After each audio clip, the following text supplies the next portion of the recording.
Hello everyone, welcome back. I am doing this extremely easy, very easy, adorable box. And if you're familiar with, doing these type of boxes, you'll know how easy this is. But I'm just gonna give you a little tip on how I did this little centerpiece. And as you can see, just a really simple, easy box for Easter or whatever you wanna use it for. So you're gonna need 2 sheets of paper. Your lid is going to be size 7 by 7 inches. And the bottom is going to be 6.5 by 6.5 inches, okay? So let's go ahead and start on the bottom. Your measurement score for the bottom is going to be at 3/4 of an inch. So 3/4.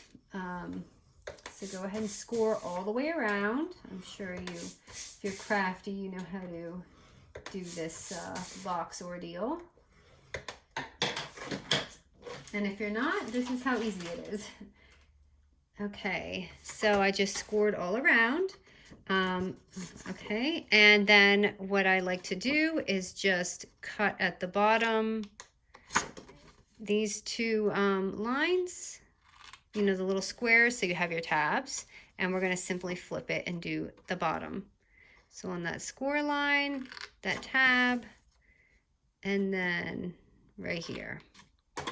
So for those who don't know how to make boxes, this is just, I'll show you. It should look like this. So you have 4 little tabs. Okay, and just go ahead and score your box, just that lid.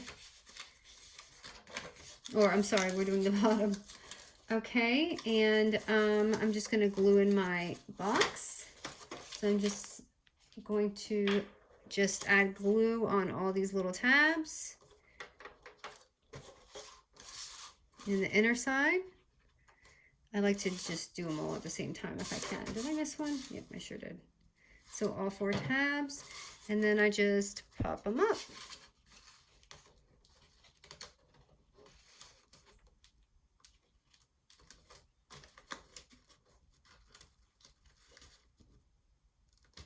Okay, so there's the bottom part right there. Now let's move on to our lid. Our lid is going to be scored at 7/8 of an inch all the way around. Now, if you're not familiar with 7/8, because it's an odd measurement, so at your 1 inch mark, the little line right before it will be 7/8. So for those who you can't see on your scoreboard, that's where it's at. It's right that one little line before your 1 inch mark. So 7/8 of an inch all the way around, just like we did.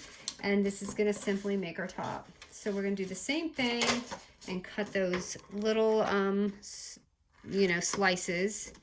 So we have those tabs right there, and I'm just going to flip it all the way around and do that again.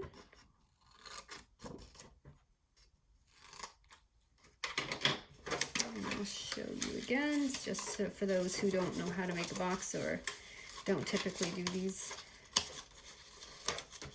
So it will look like this. You have your tabs, and you just fold your tabs in. And we're going to just go ahead and glue them again. These box supports are so easy. I've been like on a box making roll.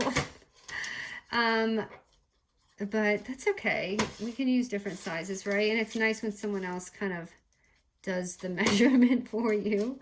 So for those who know how to make boxes already, you probably just come for the measurement, and that's okay. So there it goes. Okay.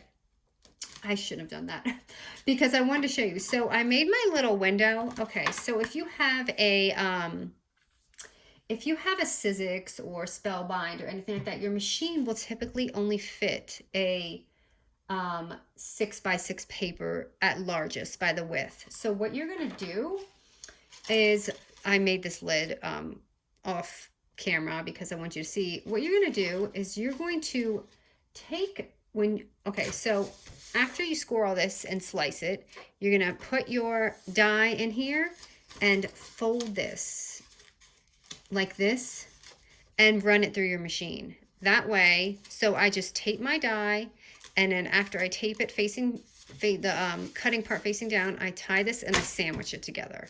So it will absolutely fit through your machine. I use a Sizzix Big Shot, and that's how I fit this through. So I didn't mean to do that lid because I didn't want to, I don't really have the facility to set up that and watch you guys, or have you watch me do it. So I'm kind of just doing it pre-camera. So it's the same exact score. Everything is just the lid, pre-cut. So what did I do with my box? Okay, so there's our little bottom piece, and this is the top. Okay, and it's gonna fit perfect. Now what I did for this is, you can use acetate or plastic. What I did was I took a piece of my We Are Memory waterfall sleeve, and I just cut that up because I actually don't have blank acetate paper. So I went ahead and put that down, and you can tape it or glue it. No one's gonna see, so I'm just gonna glue mine down, just like very, very lightly, just like a little bit of glue, as you can see, and just slap this right on there, and it's just gonna stay. So I have my little screen right there. So and by the way, I got these little cookies at the Dollar Tree. They had them at the Dollar Tree, and I thought they were gonna be perfect for like little display tutorials. And then, you know, you can buy all this fun stuff pretty much anywhere, but I'm just going to go ahead and place this little bunny in here so you guys can see, and add the little window on top. And there it is. And did I glue this? Ooh, there we go. And there it is. And of course, I just used some of my gold elastic band, and I made a little tag, and I popped it on. So boom, there you go, you guys. I hope you like another really easy Easter tutorial.